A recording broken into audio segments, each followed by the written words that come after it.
You legally have the right to fuck them over. I'm not obligated to communicate every single thing. Right. They are, on the other hand, obligated to do what they agreed to do. Do the players not get paid because your management team didn't do their job because you didn't stay on top of them? You leaked it. You violated this. You violated that. You did this. Almost as if like you're letting, a child run a lemonade stand without a license for 5 months and you're watching them run it, knowing that you're just going to take all their money after because legally they haven't gotten a license. They were disgusting. They were nauseating. Hey, what's up, everybody? Welcome back to another episode of the Brand Rush Podcast. I'm your host, Arab, along with my co-host, Edwin. And today we have on a guest that actually hit us up after our last podcast with Savid, where, we made a little teaser, clickbaiting a little bit on how he kind of wanted to talk about his experience with Enterprise Gaming. Well, today we have on the CEO, the owner of Enterprise Gaming, Robert Maxwell, known as Rem. Welcome to the podcast. Thank you. We've had our interactions before. I was actually going to join EP in February. We talked about it for maybe 2 months.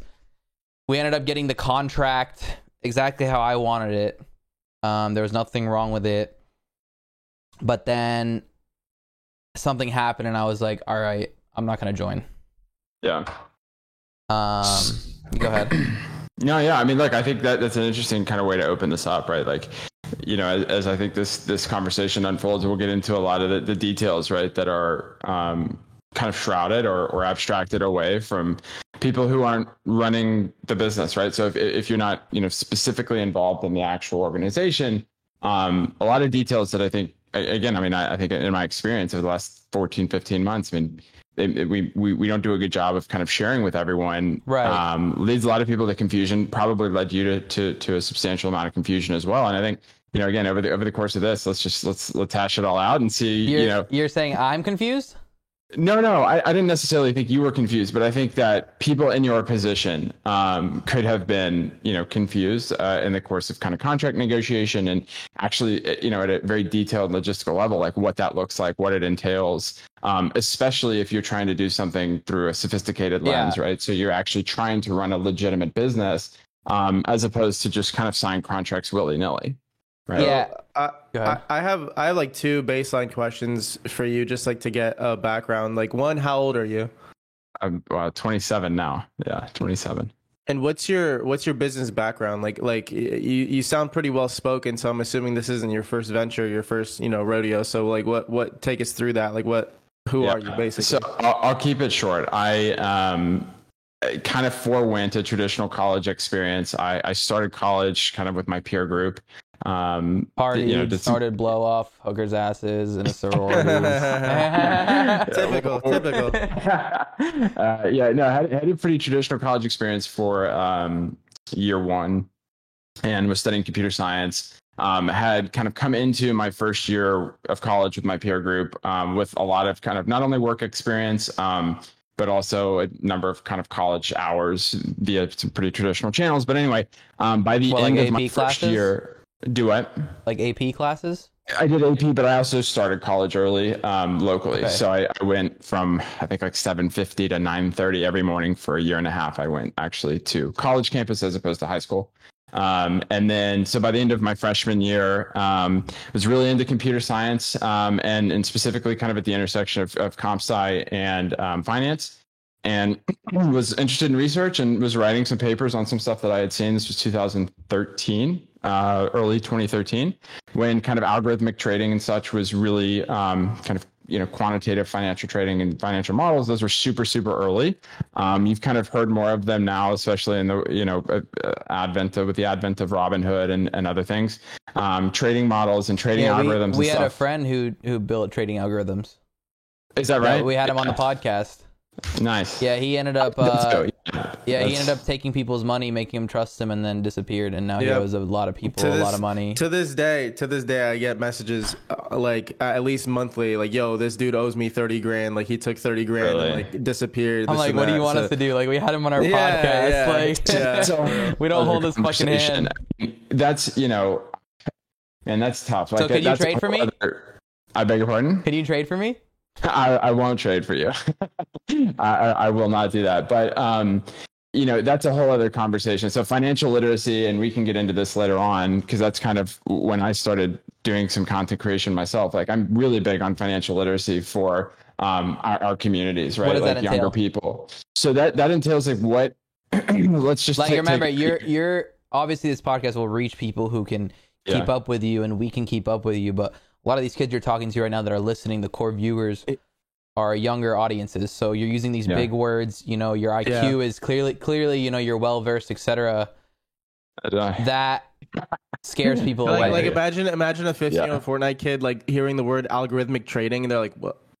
Yeah, no, I basically what algorithmic trading is, sorry to cut you off, if anyone's listening, is like he looks at patterns, and he's saying he was in computer science, so he can code something that acts according to the patterns, and you see patterns here and there, and potentially you could get good profitable trading in the stock market off of it. Right. And at the most basic and kind of purest fundamentalist level, like algorithmic trading is really doesn't involve any human interaction, right? So we as computer scientists or statisticians, mathematicians, whatever it is, we in theory, right, we could write algorithms to run over financial markets. We don't even need to look at them. We just need to look at the returns of whatever the computed strategy was. And then make adjustments accordingly or whatever, right?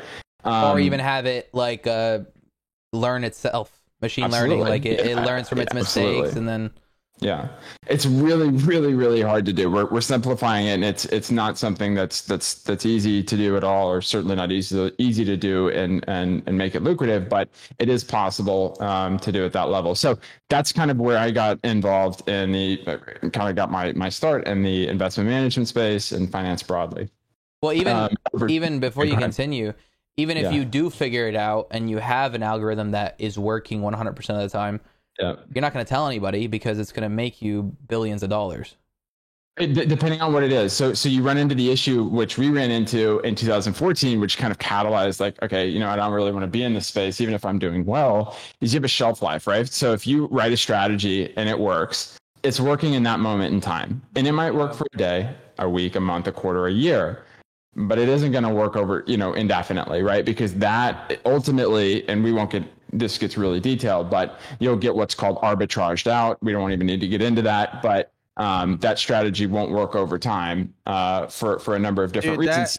Well, that stuff always just seemed like a case action lawsuit waiting to happen when some shit goes bad. You know what I'm saying? Like if you get enough people's enough people's money goes missing, it's an algorithm. Like who's there? It's like the question, like if a Tesla car decides to hit a biker instead of a car, like whose fault is it? You know what I'm saying? Type shit. Man. And I love my Tesla. People hate on it. They hate on the stock. But it hit a biker, and now I'm fucked. Like, man, I don't know. I love the car. I think the autonomous driving, that bullshit's so far off. It's not even like I don't even use it barely at all. Really, you don't think it's good? I mean, I think it works in certain settings, but would I trust it? It drives too slow for you. No, it's not even that it drives. I mean, don't act like you're not getting ahead while the car is driving itself, bro. Like, come on. We know your frat boy ass is fucking. Yeah, right. No, dude. Bro, I somebody got arrested. Somebody got arrested because their Tesla got pulled over and they were asleep in the back seat because they you can like jailbreak it to where like you don't have to have like your hand on the wheel and it can just go or whatever. Amazon for like $20 and it just grabs the wheel or whatever. Yeah. I mean, I've had a few experiences, especially when it was like I just got in the car. I was like driving down to meet someone on the freeway. Someone where we had to go on the freeway and they passed me and I was leaning back watching one of my players actually on like in an FNCS or something. And I was leaned all the way back and watching it. And they were like, dude, what the fuck? Like we passed you and you weren't even like, you might as well have not even been driving because you were just sitting there laying down. But anyway, that's a separate conversation, but you're right. It is like, if you take outside capital, you got to be super careful. And it's, the irony in me kind of talking about this right now, but like, it's really complicated. It's really complex and it really exposes you to liability at the personal level, at a professional level, and everywhere in between. So if you really are in a position where you think you can take someone's money, $1, and give them back $2 or $1.50 or $3 or whatever it is, you better be damn sure not only that not that you can make it, because people pay their money and they take their chances and they're open to sometimes losing money or whatever. If they make an investment, it inherently involves risk. But I think you need certain licenses for that too, that I'm sure people aren't even aware of. But what did you say, Robert? Business card, you said? Or what did you say? I beg your pardon? What did you say right before you said the licenses? You were saying something, I think it was crucial to it. I was just saying, you better have you better have everything kind of in a row, right? Like you better have all your bases covered. All your bases covered. Okay, that's what you said. Okay. And just so that goes to the licenses that he was talking about, probably, right? Yeah, licenses, but also kind of authority. It just a lot of stuff. It's so much. I mean, bro, there's laws where like you cannot take other people's money and invest it for them and make money for them unless you have like a Series 6, a Series 7, like 65 is what you need. Yeah. So from that, like, that's like kind of your financial background. Like, so how does so you got into that college, like now, like how did it turn into this? So I left college when I was, I guess right after my freshman year. I was doing a lot of the algorithmic trading stuff. What I did, my specialty was kind of taking qualitative models. So a fancy phrase for somebody sitting at a computer going, okay, I like Apple, I'm buying Apple. I don't like Apple anymore, I'm selling it. There are all of these frameworks that people use to make decisions, right? Like when we decide, am I going to go out and get Chick-fil-A or am I going to go out and get whatever, name another, Chipotle. McDonald's? Right, at Chipotle, No one debates McDonald's versus Chick-fil-A. True. But you go through a decision-making framework, right? And that same, or a similar one, but similar in structure. Right. Decision-making framework to trading is the same that you'd make with anything else. And so what I did was I made a computer basically do what humans would do in deciding whether or not to buy, sell, or hold different assets, whether stocks, bonds, FX, commodities, etc. Okay, so you were talking about outside capital, it's whether you have outside capital, etc. Is enterprise gaming? You started enterprise gaming. Was that self-funded solely? Completely. Yeah. You have no other owners. Completely. None. There's nobody else on the balance sheet, capital structure, you name it. It's just me. Okay. Now, enterprise gaming kind of came out of nowhere. You signed people like Paper. In your first round. Paper, who else did you have in your first round? Well, Paper actually wasn't the first. So Paper was October 31st, 2020. And that was right at the tail end of, we signed the first 6 or 7 which were people who? all out of the EU. So we signed Queasy. Oh, you did. You had Queasy, Scully. We signed Mexi, we signed Kylix, we signed Burox, we signed Scully, and Trulex. And others, right? And we signed others, but that was kind of V1 of VP. And I guess we can kick that off now. We're obviously leaving a big piece of my background out, which is we totally don't need to get into. But how you made your money? Basically.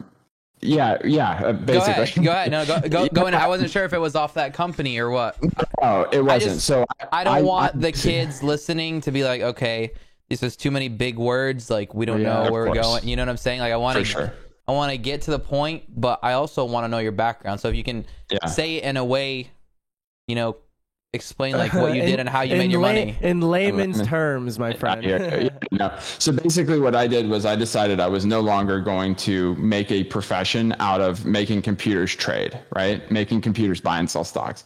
So what I decided I wanted to do was pick a specialty.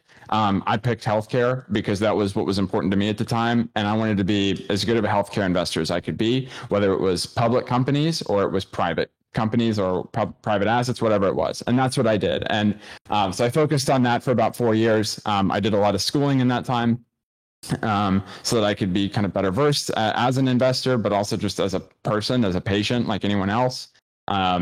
And I made a career out of, kind of a cornerstone of my career out of healthcare investing. And that allowed me to open myself up to, I guess, as that's what provided me the opportunity to go and start things like Enterprise, which has largely been a passion project for me. something that I've wanted to do for many, many years, but just never had the kind of financial wherewithal to be able to put into motion. And yeah, so I guess now coming full circle, May of last year, I guess really April of last year, I approached, right? Yeah, 2020. I approached Dars, as I'm sure you guys are somewhat, Arab, you might be familiar. He's like the face of the org, kind of. He was, yeah, for a long time. And I said, look, man, like, passion project here, but I want to put a lot of capital behind it. I'm really bullish, optimistic. I'm really optimistic on esports and on kind of, new media and next kind of generation entertainment. And this is the way that I want to, put my chips on the table, right? And I said, but I need somebody who's going to be able to kind of go and navigate signing players and doing stuff like that. And he's like, man, I'm in, right? Like, we got him kind of a contract and linked him up. And within 3-4 weeks, we had our first squad. Yeah. First team of 6. So you got Dars on. So we got Dars on. And you decided you're going to hop into Fortnite. Yes. Is there money in Fortnite? Are you asking me in retrospect, or are you asking me kind of as a naive? In retrospect, no, there's not. There's not. Why? Not at the org level. Not at the org level.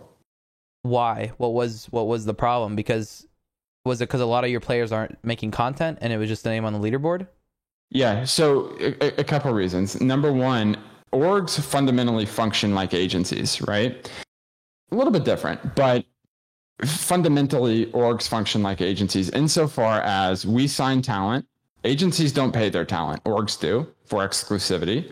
And then we're supposed to take a cut, right, or a percentage of all of the revenue derived from the talent being talented, right? Whatever that means. Now, where that started to get really muddy, and where over time I found that really that business was not viable, became when orgs had to cut their percentage in tournament earnings, right, or earnings from the game itself, and also when you were not able to necessarily enforce, or in our case, like, we didn't enforce content guidelines, right, and restrictions, right. So was that a mistake on your part, or? Yeah, I mean, looking back, yeah, look, I wish we could have done it very differently. But I will say this, it's something that is. It's a chronic issue amongst you name the org. I mean, some people enforce it differently. Some people, don't have that issue actually at all, but they are few and far between at the org level. But even if you are monetizing the content, the derived or derivative content from your players, I don't care how much you're making from that, you're not covering their salaries. There's no way. So what you're paying them to basically feed you exclusivity on the content, right? And feed you that content. Right. So at the org level, right, which is, if we just kind of focus in on that, you're not making money off tournament earnings. And even if you are making money on the content, you're not making nearly enough to cover the basis of which is the amount of money you're paying the talent monthly. So what do? Right? You go and try and negotiate brand deals. You go and try and negotiate integrations, activations, sponsorships, right? Much like an agency would, right? And you take your cut. The issue with that is that ultimately, and now it's becoming more and more prevalent, you have people who, and management teams and actual agencies and attorneys and lawyers, et cetera, that are negotiating really hard, really strongly on behalf of these players. And look, good on them, right? They deserve competent representation. They should get it. The problem is, and this is kind of issue number one that I've never heard spoken about, is those same agencies and management teams box orgs. Look, if orgs don't make money over time, if there is no sustainable or viable business model for an organization or an esports team, they will cease to exist. And if they cease to exist, that might be okay, right? But what you're going to be left with is, and this, as I mentioned to you in my message to you last night, it's not the tier 1 teams that are super well funded for now, and we'll get into that later, that are going to have this issue. It's the people who aren't super, very well funded. And look, Enterprise, for all intents and purposes, without getting into specific numbers, has been very well funded. it's just, I also look at the numbers. So right? I have a question about that. Yeah.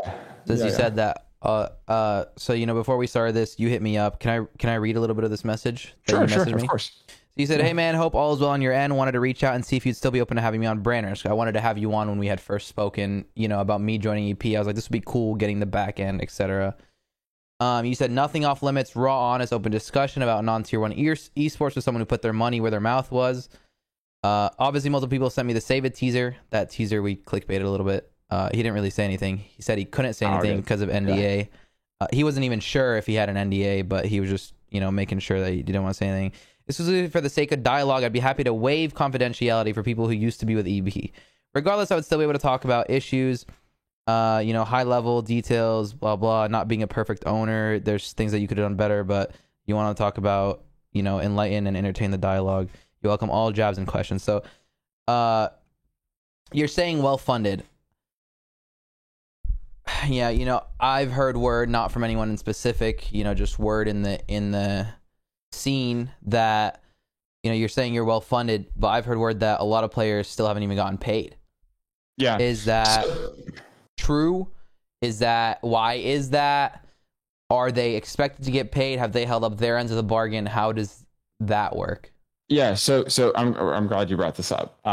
So number one, contracts are bilateral, right? They are not stimulus checks, right? And that's something that I've been saying. Bilateral meaning there's two people that have to do something. An obligation to them, right? Provided they, as a contractor to me, of course, have an obligation to me. If I pay somebody to, if I sign a contract for someone to come do my landscaping and you don't do my landscaping, right? You're not getting paid. Now, I love that this is the direction we're heading because we'll get into how all of these mechanics work. But, so I would challenge, and as I have and will continue to, anybody who said, oh, we didn't get paid by EP,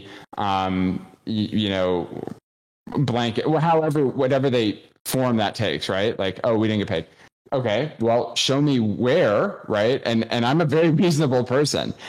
Show me where you performed the duties as laid out under your contract. Right. Now, I have a question. So let's say, so when I was about to sign an EP, you had, we'd want 3 videos monthly of you and you have to represent us on all socials. Now, these players sign it, right? Is it on them to get the 3 videos if you're not doing your part making the content? You know what I'm saying? Or is that your fault? Because it's a good question. Why right? would it be my? I'm not saying that this is what happened. I'm just wondering, right? From an org perspective, you're saying, all right, they owe you 3 videos because that's what was mine. Mine in my contract that I didn't end up signing, it was 3 videos monthly. We'd want you to work with EP or 6 videos. I think I'm not sure, but whose fault is that if the org doesn't message and say that? Why would I care about? I can't tell my boss, my production company, hey, yo, like, what movie am I required to be in next? Like, you come up, tell me, listen, I need you for this role. You're signed for this role.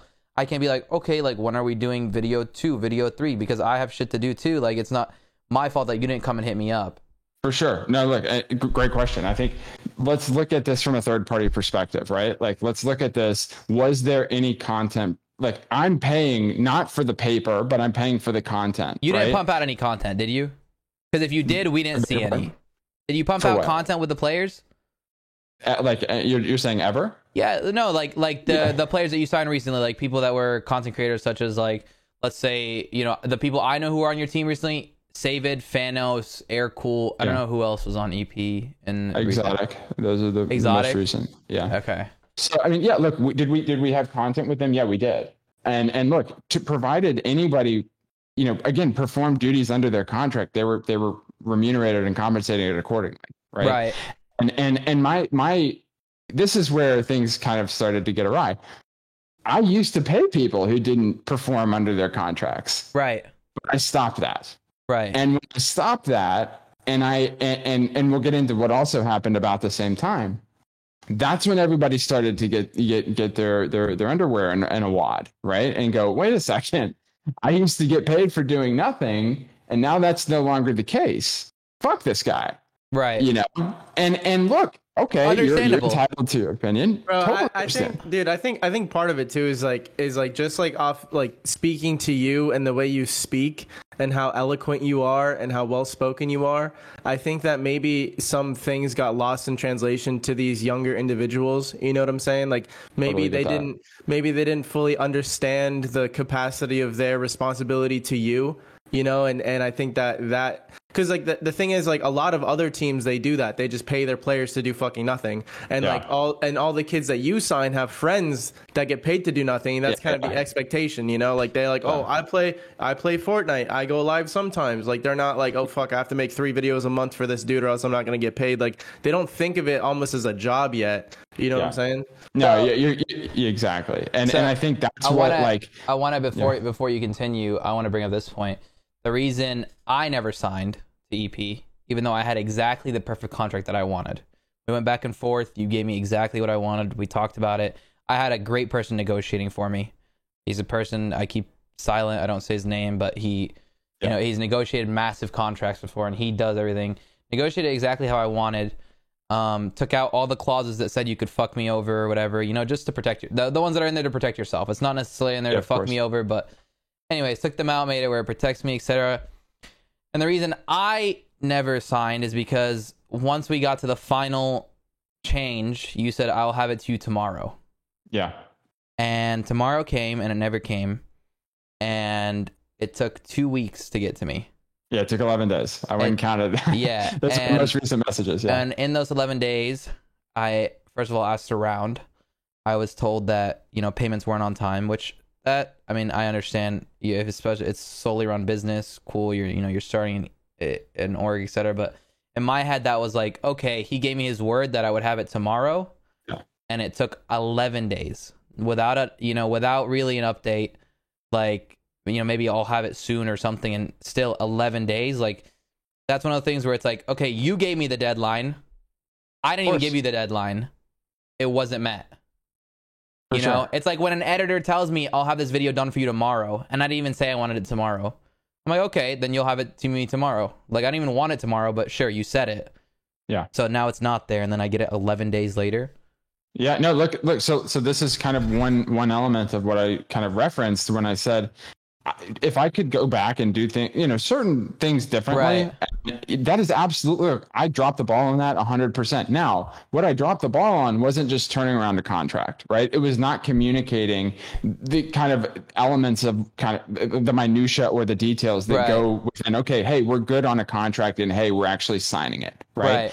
There were all types of documents that in the US were required to get that I was waiting for, that again, I just didn't communicate. And exactly. So it's like, and it wasn't personal. I didn't have a bad experience. For sure. In my head, it was just, I have to sign away my, I'm signing my brand for, I think it was 3 months, was it, or 6 that we were talking? We had a 6. Yeah, I think we had a 6. I think that was the 1 point you gave on. Yeah. So that was in my head, it's like, okay, for sure. It's starting. It hasn't even started, but it started. You know what I'm saying? Yeah. So it's like, look, and that's absolutely, a point where I wish going back, like I could have done it differently, right? I wish I would have been more communicative. I don't recall exactly what was going on in that period of time, but one kind of I guess a common theme of an issue that I've heard from people that have, we've engaged, et cetera, is that I haven't always been present. Totally fair, because this for me has always been a business that, look, it's a passion project, right? Like I can't even look at this as a business, and I sure as shit can't defend it as one to any of my peers, my investment committee, et cetera, because it just hemorrhages money and without fail. And it's like, so I have to treat this as a project and not a business. And so long as that's the case, it's really, it's hard for me to be engaged 24/7 the way that, an org needs an owner to be engaged. And I actually wanted to mention that when you were talking about how, running an org that makes no money, like it'll just be insolvent eventually and cease to exist. Well, a lot of like the bigger orgs, and this is kind of like a theory of mine that I'm pretty sure is like proven, but not really. Like I've never like actually had somebody like tell me it is, but But I think a lot of them are just tax write-offs, like for bigger companies, because a lot of the orgs are subsidiaries for much larger companies. You know what I'm saying? So like, it wouldn't make sense. It wouldn't make sense for them to exist as long as they have hemorrhaging as much money. Because I mean, I've seen some of the amounts that they pay these 15-year-olds that don't go live, that don't place. You know what I'm saying? So like, it has to be something, right? It has to be a write-off to some degree for like the larger ones. So that's why it never made sense to me. Like, I mean, you know, I have a pretty extensive business background as well. Like I have my 215. I was getting my Series 6, etc. Nice. But how about a Series 6 yesterday? With that being said, it never made sense to me why people would self-fund a team like that, an org, knowing that it's just a money pit. It like by construct, there is no way to make money unless you're FaZe and you sell out merch. Like that's like that, and like you have like big sponsors, and that seemed to be the only two ways, you know. Yeah. So FaZe is how old now? What, 11 years, I think? Yeah, about like 11 years old. Yeah. So the key to, if anybody out here listening to this that wants to start an org, you have to build a sustainable, right? You have to build something that's sustainable. It's not about how well can you do in, you know, a year, right? 6 months, 3 months. Can you be the top Fortnite team for 6 months, a year, whatever, 18 months? It's how long can you survive the infeasibility period, right? Yeah. The period of time where there is no functional business or viable business at the organization level, right? And now, is that every company really? Like, unless you've done it before, right? Like, because you can build. I mean, we have businesses now like that. I'm building a software, a piece of software right now that's just like day one will start cash flow. We call those cash generative companies, right? But that's like you've done it before, yeah. So you can do it again. That's like if FaZe right now went and started a sub organization, they could generate cash flow instantly. Right, because they have everything in place. Yeah, what's called brand equity, right? Yeah, and so what you do when you're in the play for building an esports org now, singularly, if you want to build one that's going to, is you have to invest, find some mechanism or way to invest where you create brand equity, right? Where the value of the brand, right, carries through to any sub brands or, affiliations or activations or whatever, because that's what people pay for. They pay for the recognition, the integrity of the name, etc. They don't pay for you being number one on Gamepedia, Fortnite Gamepedia, or having the most collective PR for 6 months, right? Because we did that, right? Last year we were number one with, I think, a Wave or somebody else, and that was great. And we got some recognition and some whatever, and we had a great team. But that doesn't pay. Nobody cares about fucking Gamepedia. Like, org is trying to look and go, doesn't matter. But orgs are just now catching up to that. Sorry, go ahead. No, go ahead. I mean, and like the rule of thumb too is like, you compare like Geico, for example. Geico, like the insurance company. Everyone knows fucking Geico. Everyone knows the little lizard. And why does everyone know that? Because they paid for it over time. They paid for that recognition.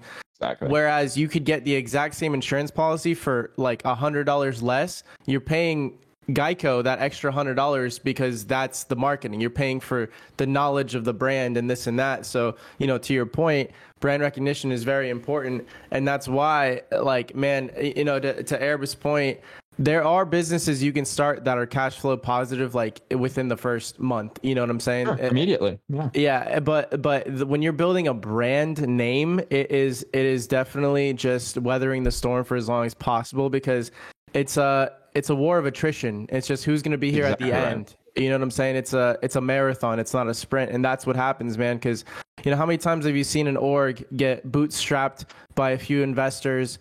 Throw a bunch of money at a few players, get like a little bit of a buzz for a while, and then they're insolvent. They just don't have any money, and then that's it. They haven't made any money. And you're exactly. I mean, you see it all the time. And let me just say this. This is not aimed at anyone individually, because there are multiple people, 4 or 5. I thought of 4 earlier. I'm sure there's 1 or 2 I'm forgetting. Over the past 6 months, call it, that have approached me and said, "Hey, we know that you've got a large budget for this. I don't know how much you paid on, spent on enterprise, but I would imagine you still have a lot left. Please invest in us," right? Quietly or otherwise, right? Please invest in us. And I said no to substantially everyone, because for one reason or another. But here's the thing, even at the tier 1 level, I don't know. We'll never see the financials for NRG, FaZe, you name it. TSM, obviously TSM now with the FTX deal. That's, I mean, good God, they killed it. But we'll never see those financials. However, I suspect, and I know some of their investors at the VC level, the PE level, they're all still VC primarily, venture capital level. They are still funding infernos, right? Cash infernos, which means they're not receiving a return on their capital. And as soon as VC decides, if they're going to, and this is an issue that I'd like to hopefully talk venture about in a capital second. For the layman's terms being like early stage investors, right? Like people who are really open to a lot of risk. Who their only job is to shovel more money into the furnace. That is their entire existence. Exactly right. Yeah. So they're the people who invest in ideas, right? They invest in cash losing businesses because they think at some point in the future, maybe that business makes a lot of money. Stuff like that. When they turn the spigots off and they go, you know what?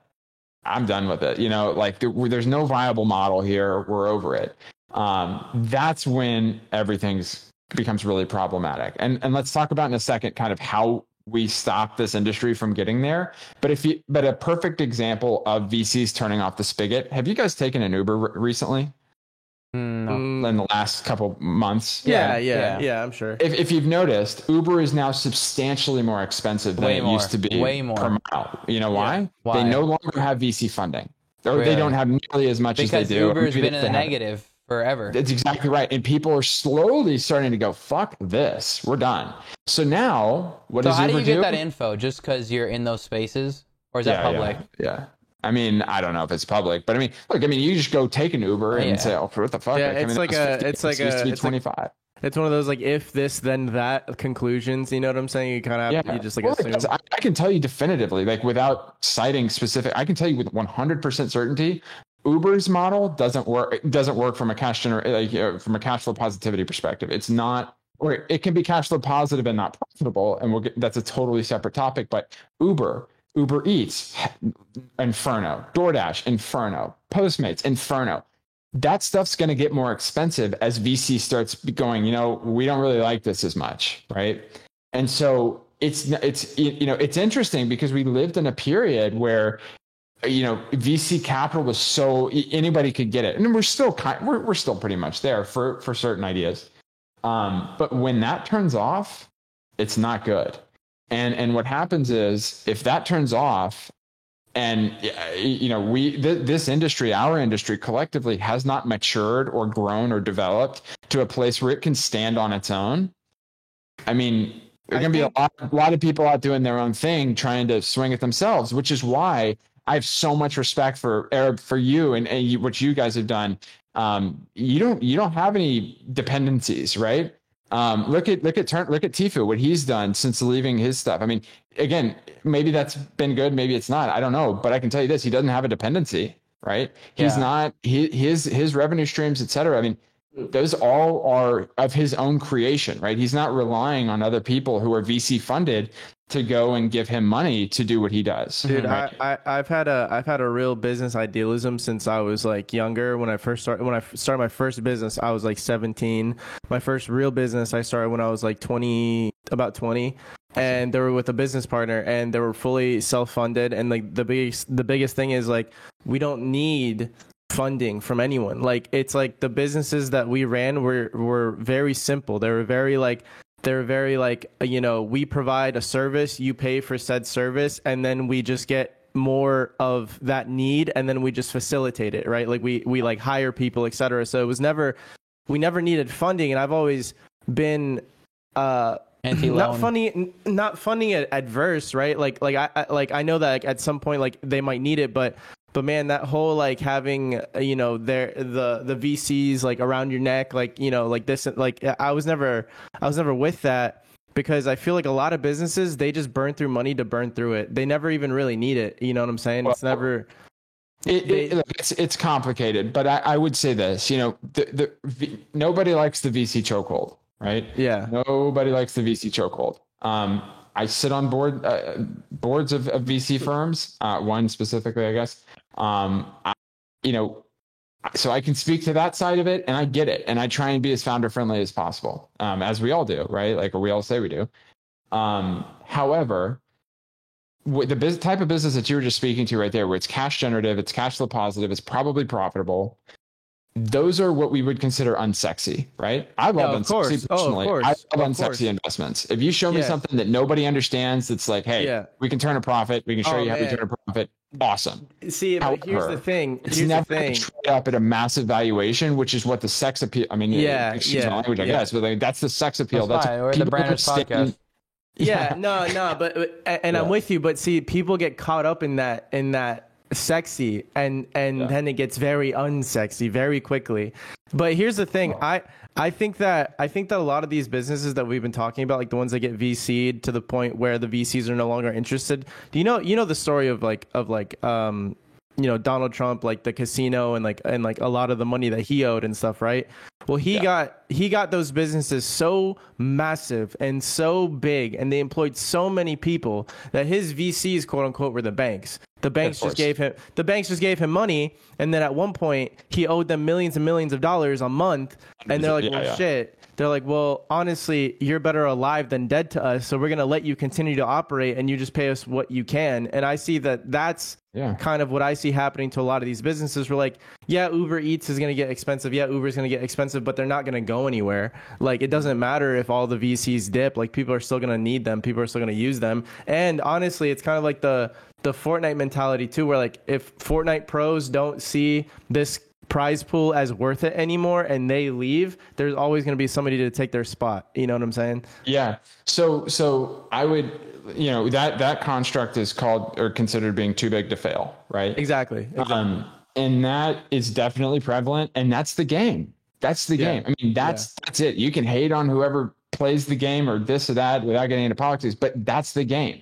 And if you become too big to fail, you've won, right? Like you pretty much, you can't operate with impunity, right? You can't do whatever you want to do without fear of consequence, but you kind of can. I mean, to an extent you can, certainly more than, they always say it's better to owe $1 billion than $1 million, right? 100%. It's way better to owe $1 billion than $1 million, because $1 billion hurts a lot and $1 million doesn't, right? Yeah. But that's kind of broader business. But, again, I think, in the context of esports, there's got to be some maturation. We've got to grow up, right? I mean, I stood up and, last year and said, look, I want to build a sophisticated, take a very sophisticated approach to this, build a real legitimate business.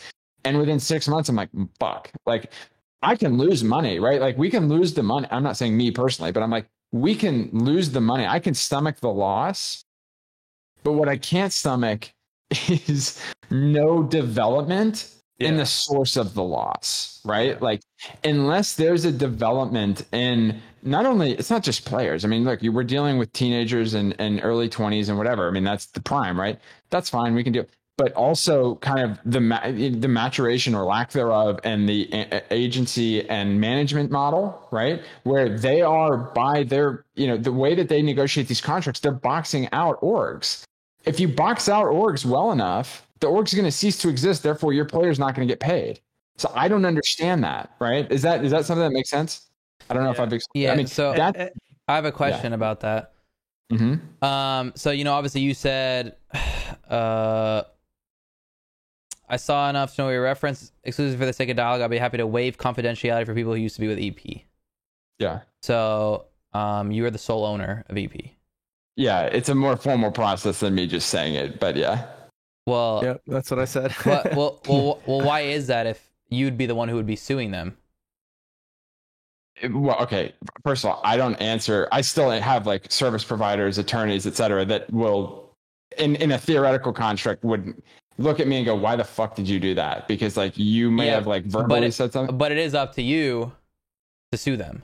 Well, here, ask me what you're asking. Well, no. I mean, I asked you because I want to get into more specifics, and you told me I could get into specifics, but I can't really get into specifics without essentially. I mean, these are rumored specifics that I heard somewhere, but I can't really get into specifics without putting anybody in danger without you saying like, hey, listen, because I said, are you cool with me asking ex-EP players about their experiences?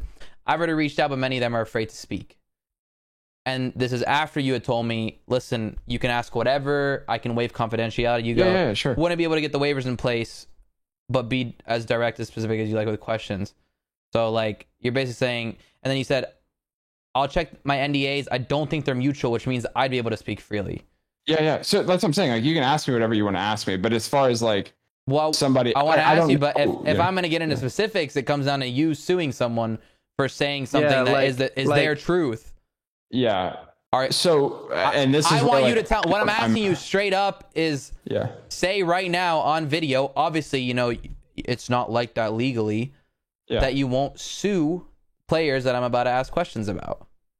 Yeah, no, I'm not. What I will say before that, because this is one source of issue. Not only did we have lack of performance, but we had material contractual violations. So I would be really careful, because we are reserving, and I'll say this for the record, I reserve all rights. If somebody violated materially, or, you know, breach of contract. What does that mean? If somebody that we were engaged with, right, like somebody one of your players, caused Enterprise Gaming damages, I reserve all right to any remedy, whatever that is, any remedy. Ooh. And that's quite the clause. But with that in mind, like, I'm open to talking about whatever. Like, if you want to ask me a question, that's fine. But I'm not waiving any right to a remedy. Well, it's not because it's not shit talk. It's No, that's. Well, I just have specific... that includes like defamation. That includes like which defamation is so non-disclosure before any waiver, which is a huge. Like, let me just speak to this, right? So I'll open it up a little bit. We had major and material breach of contract, specifically in non-disclosures, but in a number of other areas as well, that exposed me personally as the single owner. And Enterprise Gaming as a business to serious liability, and that's not okay. That's not, that's something that, again, I will not waive the right to remedy there. And there are people who right now who are, have messaged me, et cetera, that say, oh, we're wanting to, get receive the full face value of our contract, and I'm saying no. Now, I'm not necessarily saying exactly why. That's not I'm not obligated to do that. Of now, course. if they want to, sorry, go ahead. Yeah, I want to ask you specifics, but I can't, right? You say ask specifics, and you say you're willing to waive confidentiality, but you're not. No, that's not true. I mean, I am willing to waive confidentiality. I'm not willing to waive right to remedy. Yeah. So it's kind of like, I can't do that, right? It's not like I'm not trying to juke you. I'm just like, I get what you're saying. Like you can't have one without the other, kind of. And and I can ask a theoretical, a rumor, right? Yeah. But I can't. I mean, because that rumor, it's your decision, right? Like, I can waive the right to confidentiality going forward. So I would obviously prefer to do it through a more formal process, which is why I was like, look, we're not going to be able to get waivers in place by tonight. But if you want to ask me questions, like, here, let me start with what was required of players. So, for example, case, right? So we wanted streaming. Let's say your favorite, our last person on the podcast, a fan favorite, everybody loves him. Awesome. Let's say what was required of Savid. Amazing person. Yeah. Savid is one of those people that I look at and I go, he's got a bright future. He gets it at an early age. I know he'll watch this, and I know obviously there's been tension historically, but ton of respect for that dude. Number one, great guy. Great player, better person type, kind of cliche, but not cliche at all. And I want the best for him, and I want there to be full resolutions, et cetera. But so under a traditional agreement, without speaking to specifics, even though I could pull up his contract, I just don't know it off the top of my head. Yeah, it's fine. Just the basic. I'm sure it's not going to be. We want content creation hours, right? We want both that in terms of streaming, but also in terms of YouTube, right? Specific hours for YouTube, or you're saying like just videos per month? Videos per month, I believe, channel. Is typically how it's their contracts will be written both ways. So they'll be written gross, so their channel plus ours. Now, when it comes to yours, obviously they decorate those. I beg your pardon. When it comes to your channel, like as we discussed earlier, that comes down to you. Yes, correct. You requesting the player, and if they say no, that's on them. and now it's their fault. Yeah. Yeah. Again, we'd have to look through to the contract Right, specifics. right. To kind of, but also, here's an issue with an immature business like the one that we're in. That hasn't been established yet. Like we haven't. A court hasn't litigated. Like, okay, yeah, like, or you should have told them to do it. But like, Yeah, but not being that. There isn't precedence, is what You you're know, saying. Exactly. obviously, There's no precedent. we're saying like purely legal, but when it comes down to who's right and who's wrong on a basic standpoint, right? Like, but that basic standpoint is the court of public opinion, right? And that's where I'm asking your opinion. I'm asking your opinion. I'm asking your opinion. If I sign to TSM and they require me, hey, you need to be in our videos, X amount of videos per month, but they never message me and say, hey, listen, we need you today to film. I've never had the option to say no or whatever. I'm not the one chasing what's coming out on the TSM channel. Who would that come down on? Would that come down on Reginald or Doublelift, who is the player? Yeah. So from your opinion, from my opinion, look, and I think that on the one hand, if this was a contract in another industry, right? Because this is such an immature business, it's hard to say specifically. If I was a player would be like, hey, I know I'm supposed to perform this under the duties. These are my duties, and they haven't been brought to me. I would at the very least go, hey, do I need to have concern about, whether or not I'm supposed to be doing this, and I'm supposed to be doing it. I'm not been brought any content creation opportunity or whatever. Of course. Now, fair. I would. I personally would. I would ask. Of course you would, hey, because you're mature and sophisticated and developed, also because right? there's a reason I'm signing to that team. Of course. I want to make higher level production content and expand my brand anywhere, whether I'm making the money off it or not. Like, I want my face everywhere. Mm-hmm. Of course. Yeah, because you have a vested interest in your own brand equity, right? Right. That's it, right? But you had a lot. That's not who we're not dealing with the Arabs, right? We have a few. Savid's been, fucking wonderful, to be honest. I mean, right. that guy's a gem. And I want you to know, by the way, I have no idea any specifics because these players wouldn't tell me specifics.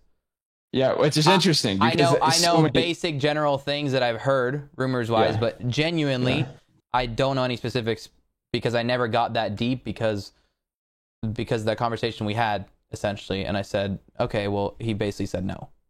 Yeah. Well, look, I think the reason people would say no, but also will violate. It's really interesting because I don't know of a single person that's been on our team, save maybe Aircool, I don't know, that I haven't heard of. I hadn't heard anything from him like that he had done, but that where people hadn't violated in the NDAs, right? And there wasn't an NDA necessarily separate, like there wasn't a separate agreement.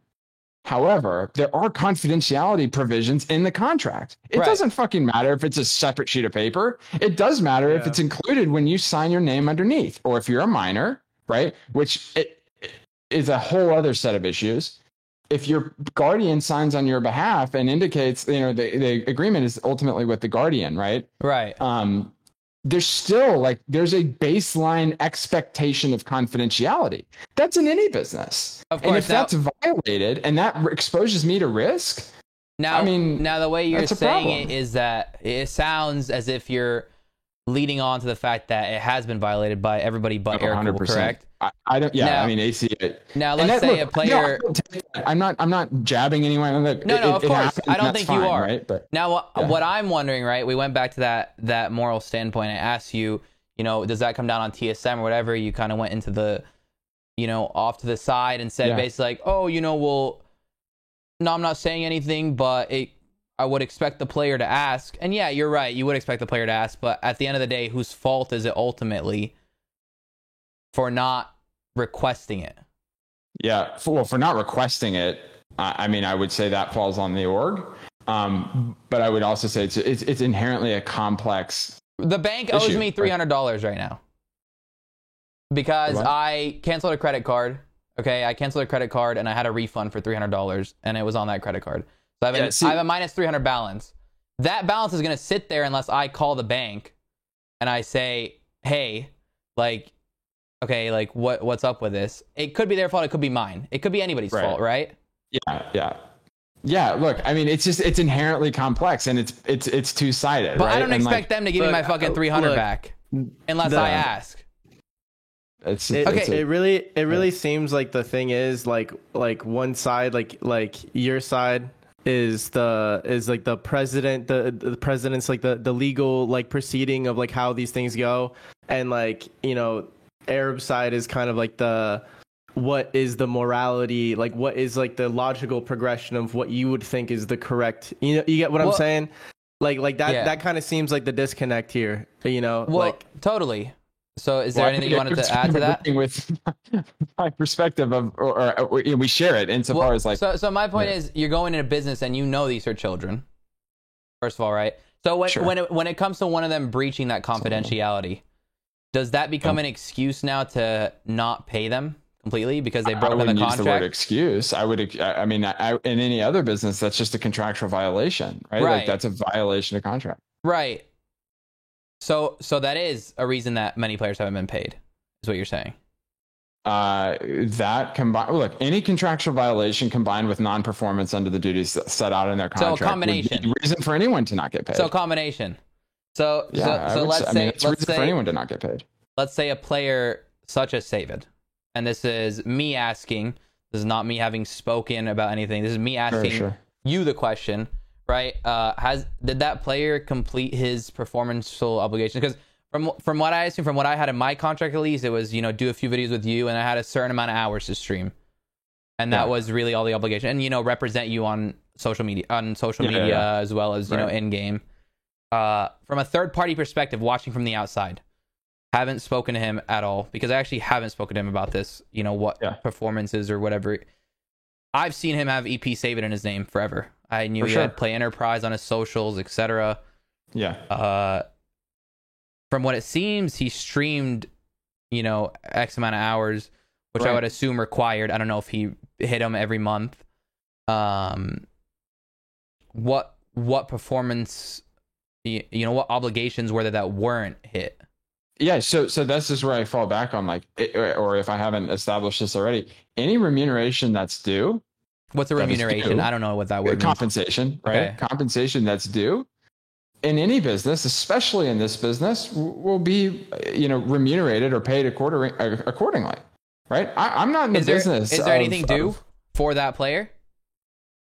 I mean, we would have to get into individual specifics, but I can tell you, when I've hired management teams and staff in the past, and the reports that I've gotten, they were disgusting.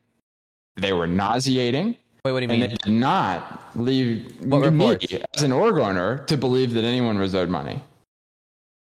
That's the reality. You're speaking very general, where I'm not even be able to keep up, and I know these players listening aren't going to be able to keep up.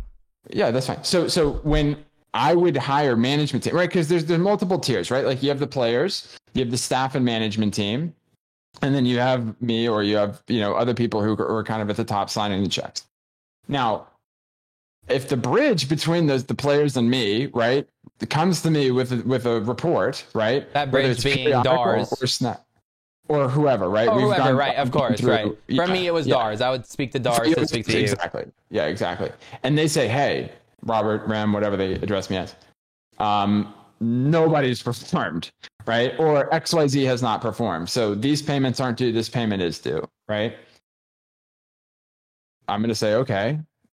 Okay. Now, again, if there's a failure in communication there, or a lapse in communication, or I could have done that better, then that's on me, right? That's on me to not be to communicate and say, "Hey, by the way, this wasn't fulfilled," or, "Oh, by the way, you know, someone's signature leaked," which is a fucking huge problem that I had to deal with. Right. You know, like, and you leaked it, you violated this, you violated that, you did this, you did that. Like, if I'm not communicating that, I could do that better, right? What are the implications of that going forward, of my lack of communication?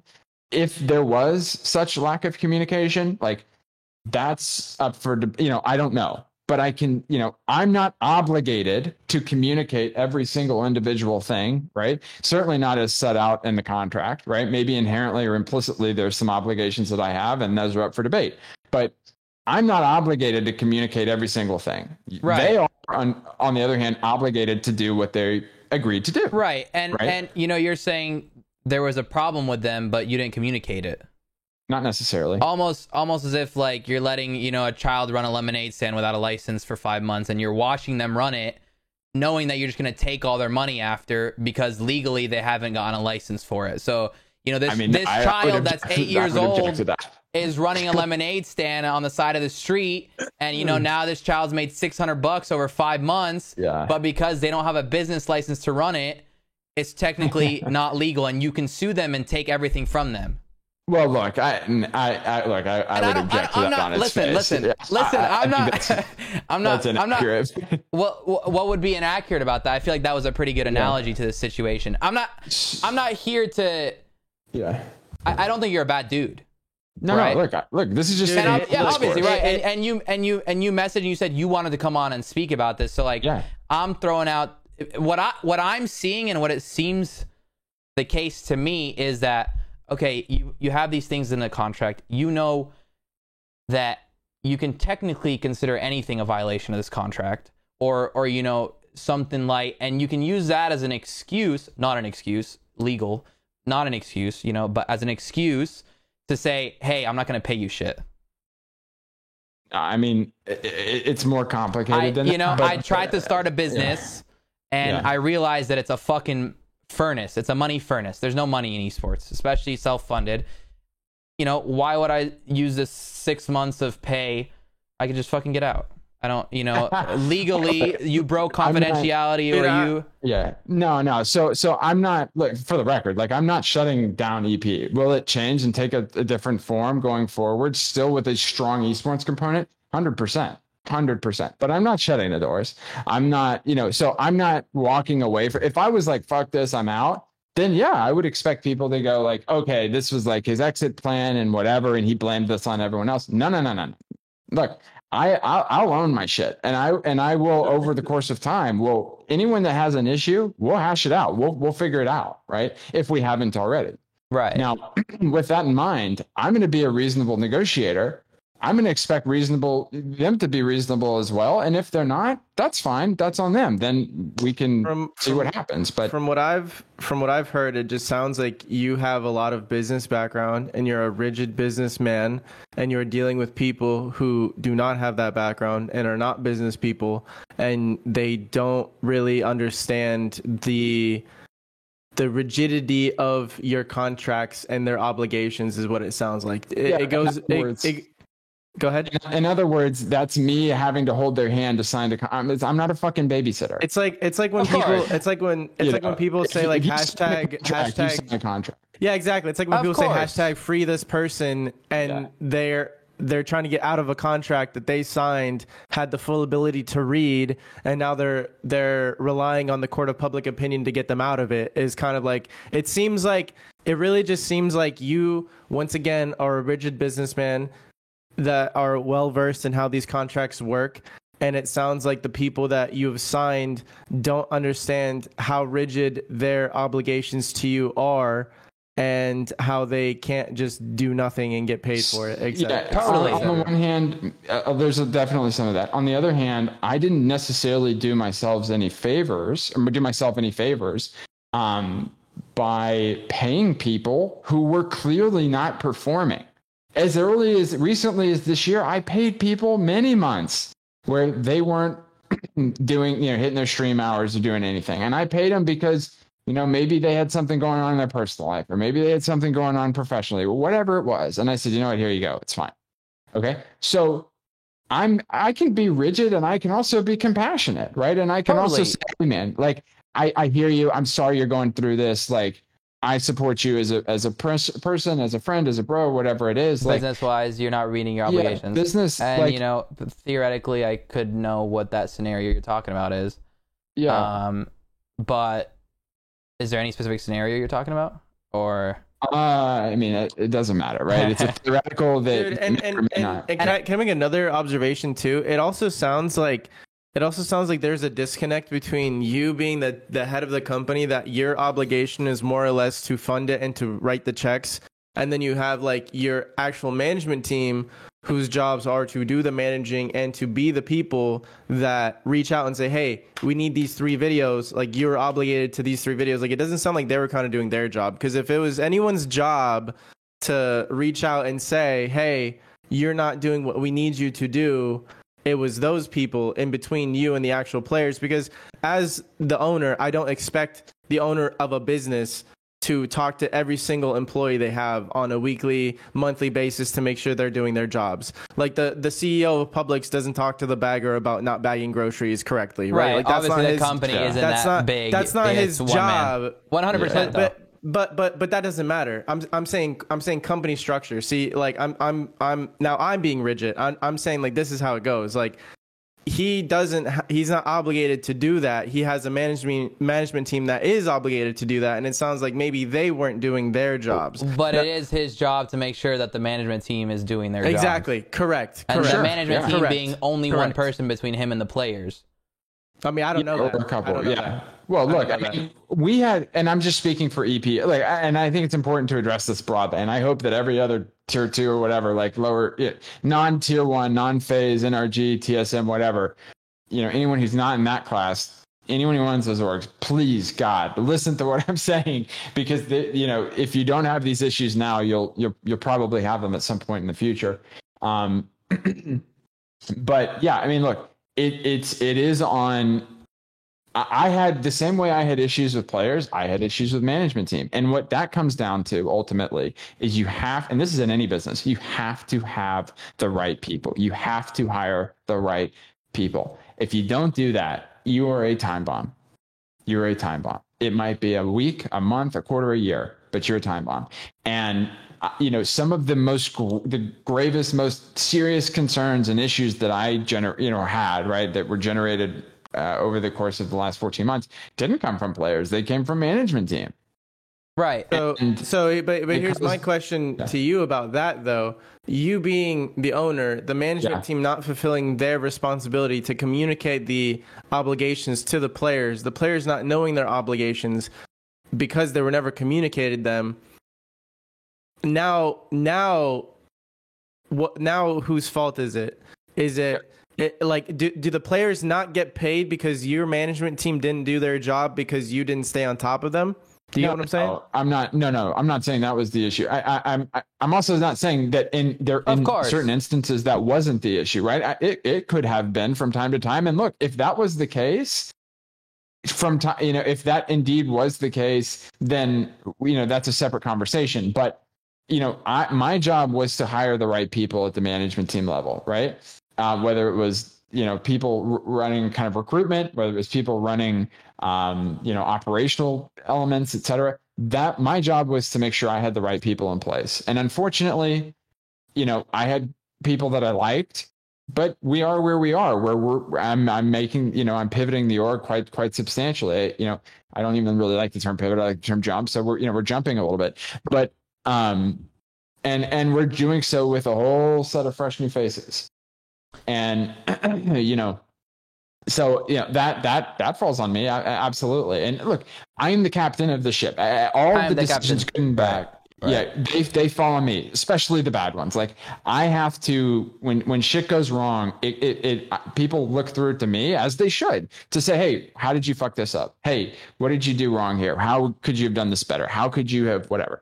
And that's why I'm here. Is like, I want to sit here and address, like, not only, of course, through the lens of EP, but also because I want to see esports. I want to see, organizations actually have a place in the ecosystem, in the esports ecosystem. And right now they don't. They can, they can have a blue check mark and they can do whatever, and they can, but they don't have sustainable business models, sustainable business models by and large. Now let me ask you a question.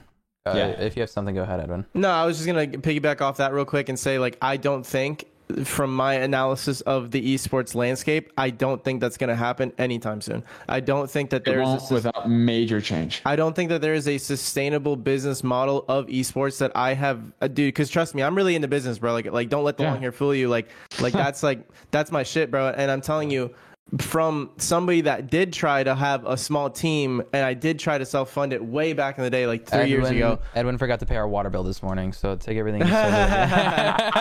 But listen, as somebody that has been there to a degree, and I saw how much money it really takes, dude. I stopped it before it even got to the point of like needing that in turning on the Inferno. Like I stopped it because I was like, bro, I see where this is going, and I don't see another way to do it. And I don't think that that's the play, because you know, simply put, you build influence. You try to sell that influence for money to brands because they, you know, there's a mutualistic relationship there. Dude, I've gone through it all, and I cannot think of any way where this would not be an Inferno, at least in the next 20 years. There's no way. I mean, 20, look, I think if someone went out there and there are some people who know their shit, and I'll address them by name. Hantao from Overtime, that guy is sharper than attack. He's smart. We had him on here.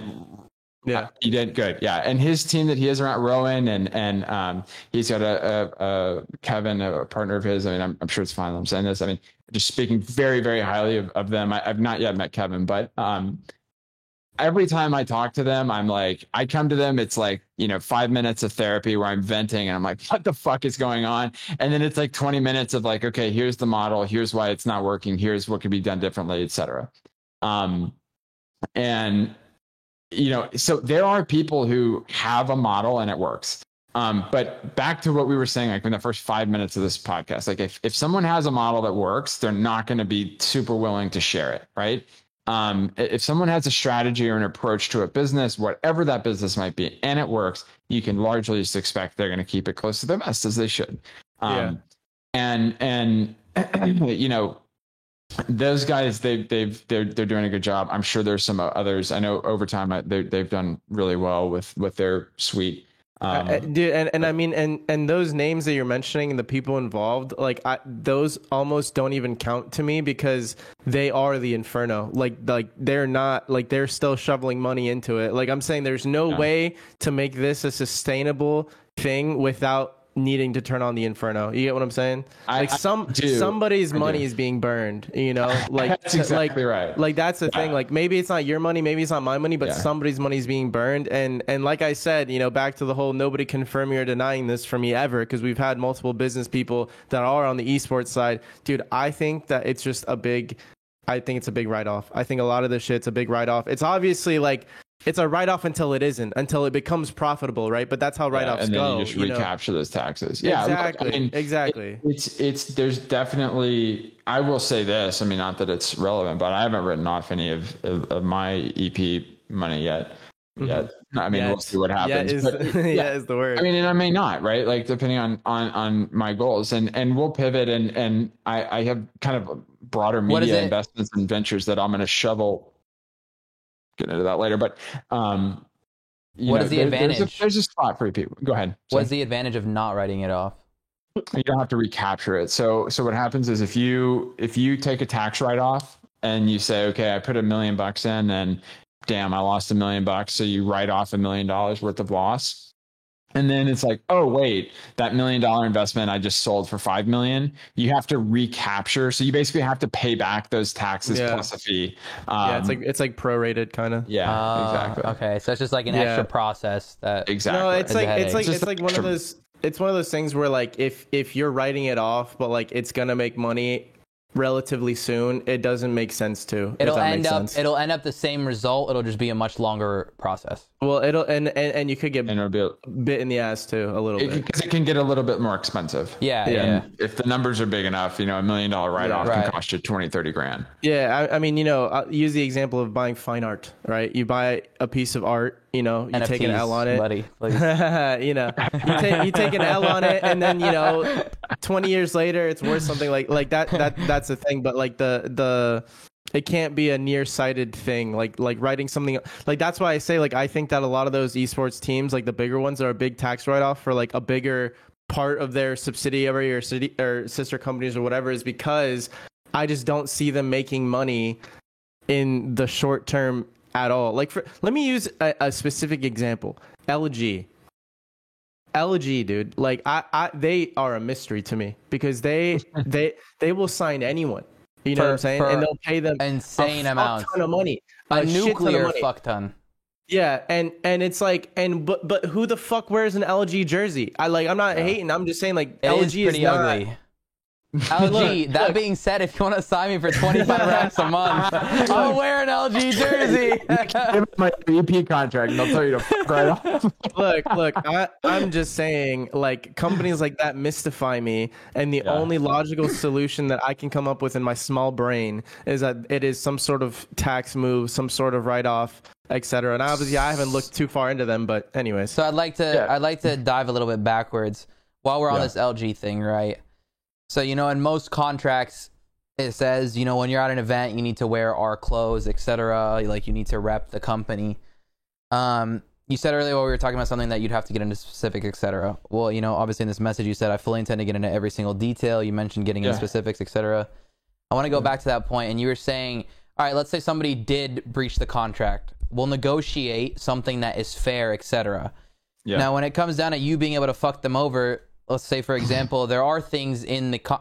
I mean, you have that ability. Technically, legally, it's not fucking them over. It's illegal. I get it. You're going to laugh about it because, you know, but that's what it is, okay? Because the contract is in your favor. I mean, was yours in my favor? No, mine wasn't. But I know these kids didn't have who I had negotiating. Do you? So you're telling me they violated their non-disclosure or their confidentiality provisions by sharing their I've never spoken to them about having this person. But I just know that the person I have is doing it for me for free, and he costs thousands of dollars, you know, to do it. So that's why. I know their ass isn't spending thousands of dollars to negotiate a contract. You know what I'm saying? So. And it wasn't my favor. The one that you wrote for me, I totally agree. It was 100% in my favor. Yeah. You know, there were things we gave and took, and it made sense. It was fair for both of us, but it was exactly how I wanted it. Look, we wanted you, and we were going to do what we needed to do. Like I'm saying, bro. Like I don't think you're a piece of shit. I hear you. I do.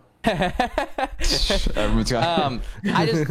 I want to get into these ideas. So, like, you know, someone can breach their contract by not wearing a jersey if it's in their contract you're supposed to rep us at every event, and, you know, there's a picture of them not wearing a fucking LG jersey, right?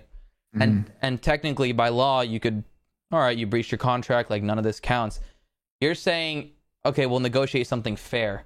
Let's say somebody did meet all their requirements content wise, etc., but they accidentally breached a confidentiality agreement. You know, I don't know how it is that you go about that, right? I've never been in the NDA suing or whatever, but now what ends up being fair there? Do you say, okay, you accidentally leaked a fucking something. Yeah. Okay, now we're going to take away, you know, like what in your opinion is fair? You've hit every milestone. You've clocked in every single day, 9 to 5. You've reached all your hours. You've given me what I need. You know, you've done your fucking everything, but you accidentally fucking said that, oh, blah, blah, blah, got hired early or something, and you breached confidentiality. You legally have the right to fuck them over, you know, in layman's terms. so in the court of public opinion, they could be fucked over, right? So I would say it's a massive hypothetical that would come down to a case-by-case basis, right? Like, what was the violation? Was it they leaked that someone was hired early? Or did they share something that ended up in a fucking Discord broadcast to 400 people where I'm getting fucking roasted? Okay. Right. Like, because I dealt with everything in between and beyond. Right. So it really depends. Did you expose me to risk? Did you cost me money? Because if you costed me money, you bet your ass it's just going to come out. Right. Like, what was the violation? Right. And did you actually perform the duties under your contract, right? Totally. And I genuinely don't know. That's why I'm trying to ask questions that aren't leading, because I don't have leading info. I'm trying to get that info from you, right? Yeah. Besides diving into specifics, you talked highly, and, you know, like I said, I don't know specifics. All I know is that this is a player that I heavily like, you know? Saved, for example, you spoke highly of him. Did a player such as Saved meet his content requirements? That's something we'll find out in the coming days. Okay, because I don't know. I never actually. I can tell you this. When I got the most recent report I got from my staff, which was probably, August 31st, it was late July. Nobody had fulfilled all of their duties. There was not one person that had fulfilled when you say all of those duties, are those like personal duties you're saying, or including videos required for EP that weren't asked of them? I'm summarizing because I don't recall specifically, but I'm saying, look, I'm sure there are people who did the videos, but I am saying that the last report I got, there was not a single person who had hit all of them. I'm just trying to hammer at that point that sure, these contracts make it where, and this is you protecting you. Obviously, this is you being a businessman. There's a reason you're successful and you're able to self-fund, everything you've done is because you are a ruthless businessman, and you have to be a ruthless businessman. You can be compassionate, right? Of course. But like legally, you can, by court of public opinion, fuck somebody up. Okay. I mean, right. Nobody likes lawsuits, and I can tell you that better than most. Of course, nobody wants to sue. Nobody likes lawsuits. Nobody likes all that shit. But at the end of the day, like it comes down to like if you and I have a disagreement, not you, but like if two people have a disagreement and they can't come to a resolution, it goes to a third party to come to that resolution for them, and that's what a lawsuit is. I just want to hammer down the fact that these contracts are ruthless against the player. A lot of the time they don't have somebody reading. A lot of the time they don't go through negotiations. And technically you have the legal right where if somebody said something to their friend in a Discord call, to not pay them at all and fuck them over for months of them representing you, etc. So I would say this. At the end of the day, I'm not saying you are doing that. I'm saying you have that right. But let me make this one point. That contract, that's the one side of the contract. On the other side, there's another section that says compensation. Right. And the gamer, for ours, we call them gamers. Gamers receive compensation. Staff receives compensation, provided obviously they don't violate and they do what they need to do. Now, if you were in any other industry, in any other job, and you violate your NDA, you're in deep shit. You're in deep shit. The difference here is we're all behind a computer. We don't go into an office, and it feels very different for good reason. I mean, because it's not the same. But at the end of the day, I mean, these are independent contractor. These are contractor agreements. Now, I'm giving them information that I'm sharing in confidence. I'm in some cases, I'm receiving the information. This is what people really don't understand. When I have a confidentiality provision included, it's largely because, yes, I don't want you sharing what I'm saying to you, but I am representing to the people who share information with me that anyone who receives the information from me that was shared under confidentiality is private. Right. Yeah. If you fuck me by sharing information, you're fucking me with the 100%. Other person who's exposing me to risk. 100%. Yeah. Now, and that's the real issue. Now I want to go into one more theoretical because and what you're saying is very very. It makes sense. What you're saying completely makes sense. So a player, meets his contractual obligations first month. Because the structure isn't scheduled payments, etc. You haven't paid them yet because just because you're busy, whatever. It's for whatever reason. It's nothing. It's nothing personal. It's not a vendetta. It's not fuck you. It's shit came up. There's times where people invoice me on PayPal and I don't pay it for another week. But it's there. It's just I haven't had time to open my fucking PayPal. Sure, theoretically it takes 20 seconds. There's just been so much on my mind that I forgot. I don't do that. Now month 2 comes by, and month 2 I don't actually meet all my obligations. Well, you still haven't paid me for month 1, but because I haven't hit month 2, now you can say, oh, well, I'm not going to pay you. You haven't reached your obligations, etc. If I want to make my money back from month 1, I'm going to ask you for it, and you're going to be like, okay, well, you've actually broken our contract. I can fucking take you to court for it. No. Yeah. You know what I'm saying? I've broken the contract, but that was money that I would have had before that you wouldn't have said, fuck you, I'm not going to pay you it. But now that I've broken it in month 2 and you've been late in month 1, technically I'd have to fucking go into extra measures for money that I would have already had if you had paid your stuff on time. There are elements of the contract, certainly in ours, right? Where if I violate, right, you provide me a notice and you say, hey, you fuck this up, or hey, or it can not be if you fuck this up, but you provide me notice that, hey, something went on here and, you know, we didn't get our payment on time, whatever it is. And for the record, I mean, I changed my tune in 2021 and I said, you know, I'm not going to keep getting railroaded. Right. And that set some people off, but for whatever, you know, good reason, bad reason, whatever, it set them off. I didn't, you know, it got complicated. Paying minors is really fucking complicated.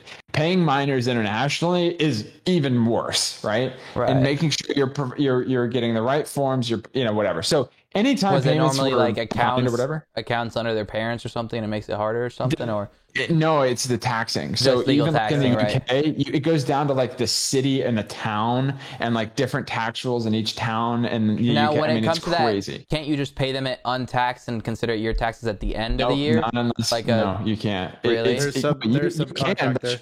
Yeah, you can't. You can and expose yourself to liability, but you can't do it in a way that is like, from an accounting perspective, is like sound. Right? Your CPA will yell at you. Yeah, without a doubt. So I went through that shit at the end of last year. So that was part of the reason. But look, to answer your question, if someone performs, it's in a period where they're supposed to get paid, they're entitled to that money. If they fuck up the next month or whatever, then okay, that's the next month, right? Or whatever it is. But that's my opinion. My counsel or attorneys, et cetera, they may say differently. But as a rigid but also compassionate individual, like, my goal is never to go out and hurt somebody or take something out of their pocket. I mean, no, that's not the goal. You know, I want something that's going to be sustainable, that's going to work, it's going to be, you know, obviously viable. Yeah. And that sort of thing. So my point isn't like specifically that. It's the idea that, so let's say I did leak something in a Discord. I don't know what was leaked or whatever. You know, you're saying it theoretically, and I'm sure it was a scenario that probably actually happened. Yeah, but you were obviously, it wouldn't be that specific, right? My point is, and I actually genuinely have no fucking idea what you're talking about. My point is, month one, I did everything right? And you didn't pay me. That's money that I would have had in my bank. Now I leaked this thing in Discord. Okay. I leaked this thing in Discord. All right, you've kind of fucked up your contract. You're ruining things. I'm not going to pay you this month. I'm not going to sue you. I'm just, let's let it be. You fucked up. Whatever. We'll call it here. You technically, I mean, if they ask you for that month before, you're probably just going to be like, okay, well, no, because you fucked me. Like, now you fucked me. I wasn't going to sue you before. Yeah. This money was going to be in your bank. You get what I'm saying? You get the theoretical... The responsibility, though, is very clearly set out. If I don't perform my obligations, you, as the talent, are obligated, provided you want remuneration or whatever you want me to remedy or fix whatever I did not do or whatever. Your obligation is to give me notice and say, hey, Robert, Brian, whatever, you didn't do this. If you don't do that, again, if I worked 9 to 5 on EP or 9 to 6 or 7 or whatever, or 10 to whatever the fuck, if I did more than 30 minutes a day on EP, we probably wouldn't have those issues. Right. The problem is is something that I have done very much on the side, and I've managed accordingly. If you don't give me notice, if you don't tell me, hey, it's in your fucking contract. Like, read it. Like, if you don't tell me that. I read it fully, and I had somebody read it over, and they showed me what was wrong with it. And it's in yours. No one would have waived that clause. I mean, it's just like, hey, which clause? If the clause that just says, like, if there's a breach, right, like material breach, you got 30.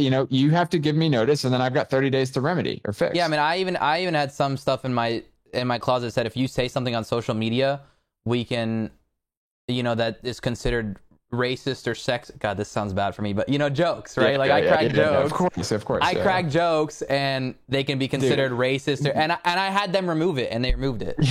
It literally said, "No." You're like, "No, I need to be a racist." I need to be. I'm fucking fiending. That's the core of my comedy. It's like I didn't. The amount. Just as an aside, the amount of fucking gymnastics I had to do to get your contract approved for me not to sign it, bro. You need to hang that shit in the Louvre, like the museum, like that shit. and I could tell you guys wanted me because it was like you were willing to change all that. Yeah. It's just that there was that, you know, it all clicked. There was that red flag. Plus, that was the week that I moved into Florida with Edwin. Right. Yeah. And so I was like, all right, like, there's this red flag. Plus, I moved in here. Like, I realized how much we're going to film, etc. It's not the red flag plus that added, you know? Yeah. Which you did a cost benefit. You said, okay, what was your even salary? I mean, I'm fine. You saying it was $5,000. Didn't even engage. It was $5,000 a month. Yeah, it was 5. It was a good. So it was a good salary, okay. Which is fine. Which is good. I mean, that's fair. It was what I think I was worth at the time. Maybe $5,000. I'm sure there was another, or maybe there was another. But the requirements of me weren't much. It was stream X amount of hours, which I did already, and it was do 3 videos with EP a month. Which in my head, it's like, all right, you're paying me fucking $1,500 a video, as well as obviously planting your name on my brand. But it made sense. It's like, all right, I'm pumping out these production things that I would have done anyway. Yeah. No, I mean, you did the cost benefit and you said, okay, $5,000 versus red flag and all in Florida and new content. And that wasn't worth it for you. Exactly. Look, you took a very you thought critically about it. You said, you know what? Not for me. Totally respect that. Man to man. Okay. Didn't work out.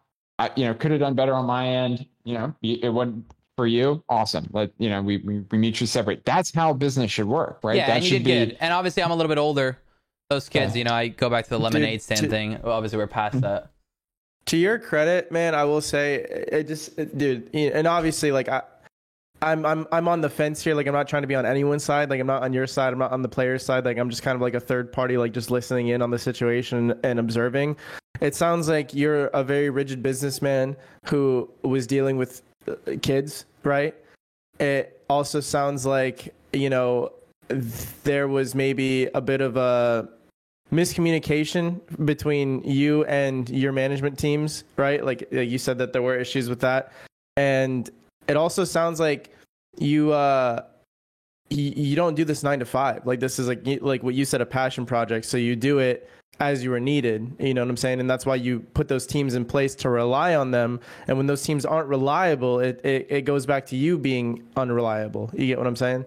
Yeah, no, but notwithstanding any of that, right? Like if this was just a simple, they performed, they didn't get paid, right? They performed, I didn't perform.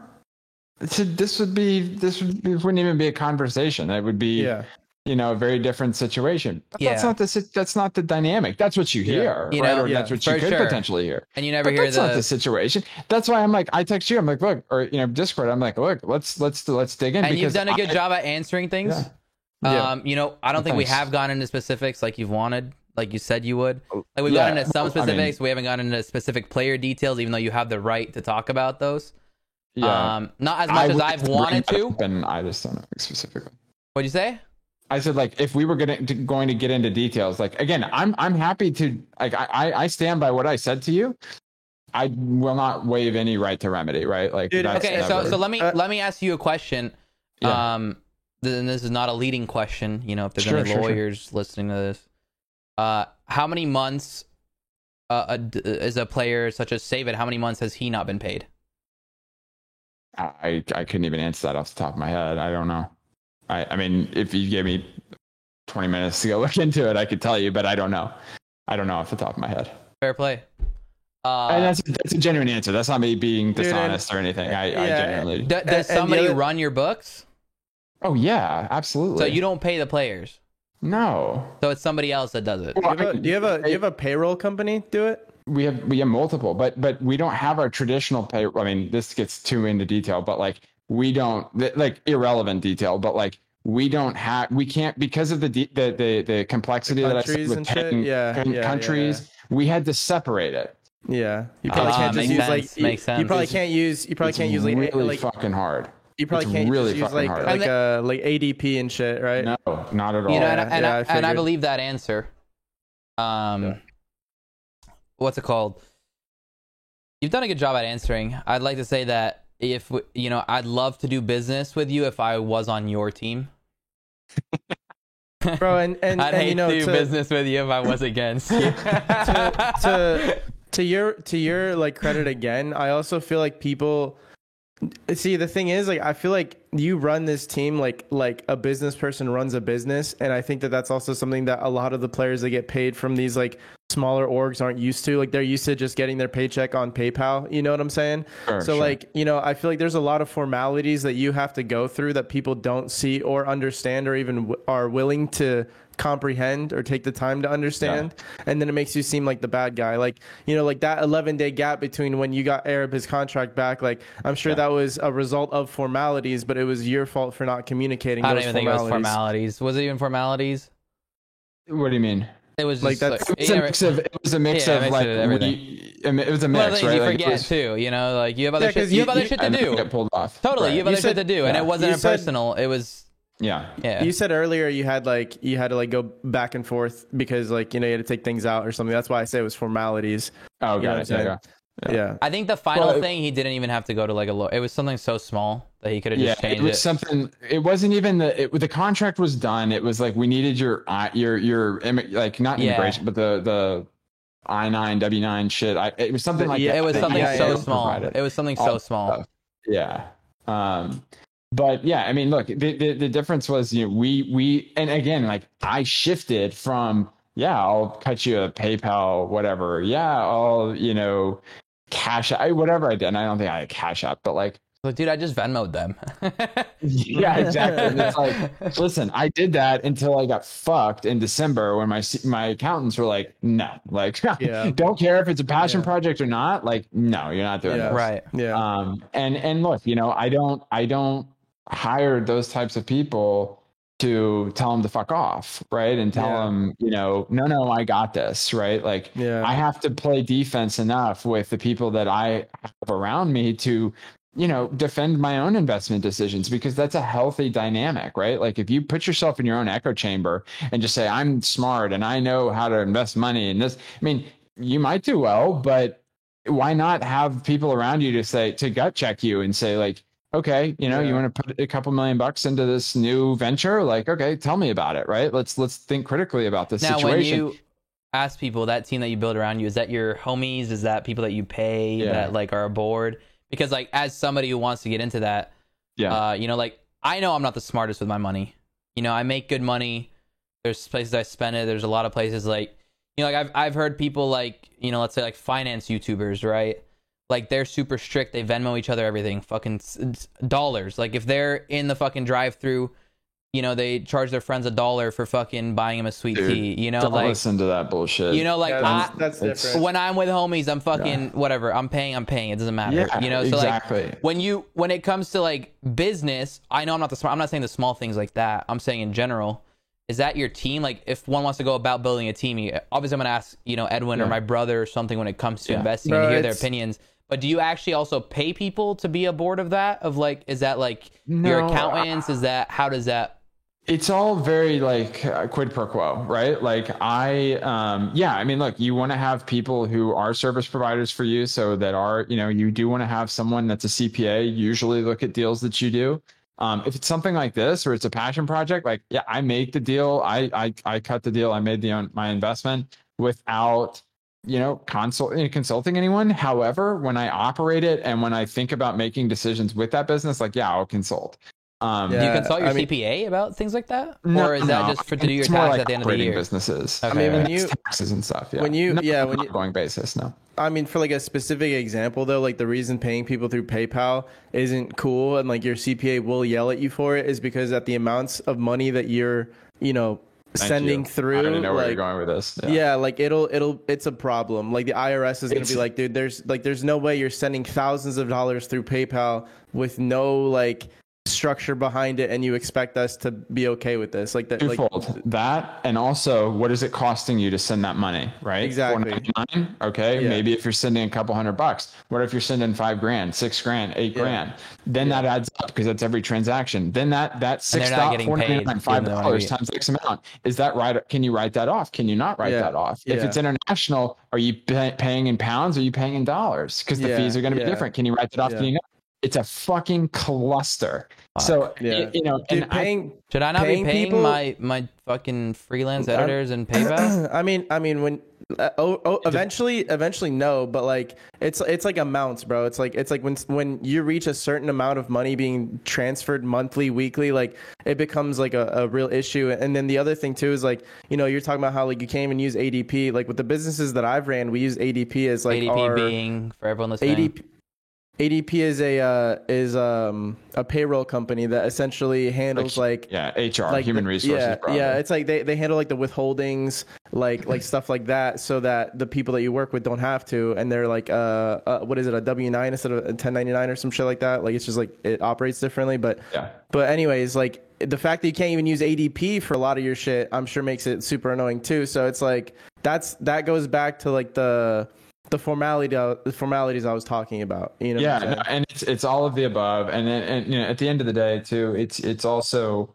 you know, that's the rigidity. You know, I tried and will continue to try to be compassionate where I can, and look, if I fucked something up, I fucked it up, I'm gonna own it and I'll make it right, or I'll make it whole and I'll do my best to make it right. That's just me. That's my decision, right? But I'm, you know, as I decided earlier this year, and I really implemented in the last kind of 6 weeks, 8 weeks, like it's not going to be a railroad shop anymore. Like I'm not going to keep getting pounded. And I would advocate for other org owners or people in the space who are trying to run a business in the esports arena, like you know, to you know, get knowledgeable about these situations and these issues so that you don't run into the problems that I've run into. I'd say this one was pretty knowledgeable of this was my favorite podcast ever so far. I'm actually really upset that you're implementing those things, because I was going to hit you up for free money. What do you mean? I can't. Not reaches contractual obligation. Because that's what most players do. People. You know, they see that. It is. Man, I also heard recently, I mean, I won't, y'all probably know this, but somebody signed a deal with an X amount of signing bonus, then announced, and then for 30 minutes they were with the org and then dropped it or something, and it just took the money and walked. Oh my god, that's probably what happened. Did you hear what happened? No, that's I didn't. That's a real thing. If somebody I did would that, assume who it is, because I remember 2 weeks ago somebody tweeted out an org, and 2 or 3 weeks ago, yeah, and then left if somebody did that within 30 minutes. That's a sign. People would say, "Oh, a sign of the times." That is a sign of the state of this industry. That if that was allowed to that was allowed to happen, right? Like, wait, can we mention it? Sure. I mean, is it Saf? Yeah, it was Saf. No way he did that, bro. My man, Saf, you're backed out. Genius, bro. Dude, wait, what team? Bro, Fear Nova. He tweeted join Fear Nova, and I'm sitting here on stream looking at everyone joining Fear Nova. And like, we're all talking shit because the owner clearly bought her account. It's a botted account, or not botted, maybe botted. It gets fucking 50 likes, it has 350k followers, and it's verified. So she bought a verified account. He fucking tweets out join Fear Nova, and 30 minutes later, it's not in his bio, and the tweet's deleted. And we're on stream like, what the fuck just happened? Yeah, that's crazy that happened. Shout out to Zach, dude. I could be totally wrong, and I think. Hey, cheers to you, Saf. Genius play. It is. Hey, part of that being able to fuck people over.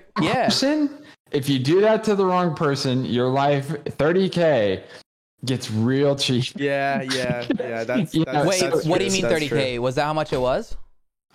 Supposedly, that's just pure rumor, right? Zero. Like that's not true. But that one's not true. A signing bonus of 30K.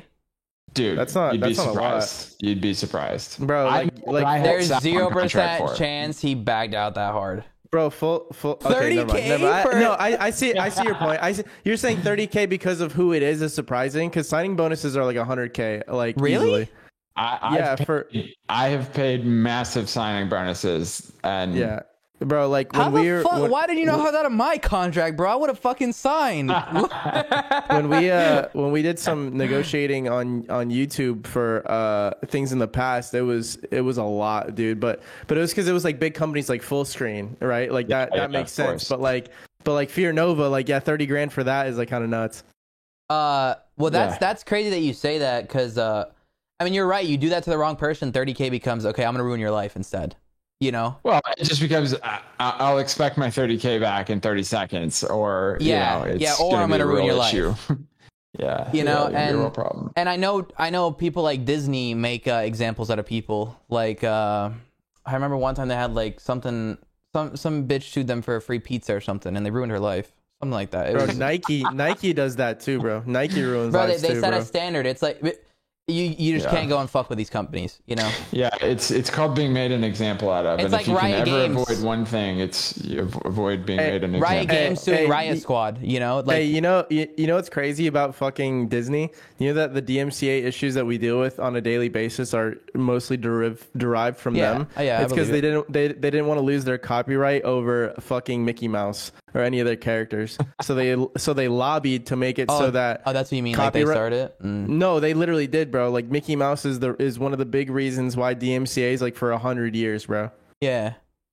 Crazy, right? Yeah, you know, the reason I get less scholarships in school is because my friend's grandpa lobbied to make Middle Easterners considered white on the, you know, on forums. Oh my god, you told me that. You told me that. That's so funny. That's so funny. So when, dude, in like 9th or 10th grade, I went from choosing other to choosing white and Middle Eastern. And it was, and I was like, what? Like, are they giving us less rights again? You know, like after 9/11, we've had to deal with shit already. Like, and they're fucking us up again. Like, I don't get the scholarships. You're like, damn, we used to have our own checkbox. Now we don't even have that. I learned 3 years ago that apparently it was like one of our homies' grandpas who lobbied for years to get it fucking. Anyways, yo, Robert. Normally we ask a question at the end. That's in the more comedy-based questions. I don't think it really in the comedy-based podcast. I don't think it fits here. I would like to say this is so far my favorite podcast. I felt like awesome, man. It's a huge honor. You know, I felt like I kind of got to be a dick when I needed to. I'm not a dick, dude. I'm never a dick. Dude, like I felt like I was able to. Anyways, and I learned a lot. I'm sure everyone listening learned a lot, etc. from the back end of esports. If there's just anything that you know, they made it this far, I'm assuming you want to shout out Enterprise. That's in the description. Enterprise Gaming. The link's in the description. Yeah. Is there anything else? Look, I'm again, just kind of take a second to thank you guys for being awesome hosts and asking good questions and pressing where I was hopeful that you guys would press. And you know, I stand by what I said to you in the message, and I hope we were able to get, you know, at least below surface level. I mean, we did. We definitely got below surface level. You know, because my goal is transparency there, and you know, I again, like, can't waive right to remedy, but otherwise, like, I do want to talk about these things because these are issues that if people can learn from you know, me airing out kind of issues that I've had, problems that I've had, a rising tide will raise all ships, right? And I want to see this industry succeed. I want to see the people in it be successful on their own, and together, and whatever I can do to kind of aid in that, I'm here for. So again, thanks to you guys. Obviously look out for a lot of cool stuff from EP coming forward, both in the esports space, but also more broadly in media, because that's going to be a big thing for us going forward. You know, we never, you say below surface level. You know, we never figured out how deep the iceberg goes, but we figured out what sunk the ship, you know, so. Yeah, I hear you. I mean, well, sunk the ship. I mean, I know. Obviously, yeah. You know, I have some shitty analogies sometimes, but they get the point across. Sunk the ship. That's how we're ending it. I still stand by my lemonade energy, my lemonade analogy. You don't, I do. Everyone listening is going to love that one. Thank you guys for making it to the end of the podcast. If you guys made it to the end, remember, we're on fucking Spotify, Apple, whatever you want, we're all there. We're probably going to be on video Spotify soon within the next few months. So, you know, keep an eye out on that. Brainers Podcast everywhere. Make sure to check out Robert's fucking organization, Enterprise Gaming, down in the description below, because I'm sure they got a lot coming. So, we'll see you guys later. Go ask for free money. Yes, go asking for free money. Make sure you're following my Twitter as well, because that'll be. Oh, is your Twitter? Okay, I'll link your Twitter then. I didn't know if you wanted your Twitter in there. Yeah, mine and Enterprise, because that's where a lot of more of the broader media stuff. His Twitter's in there too. Just open the description, click it. We'll see you guys the fuck later. Peace. All right.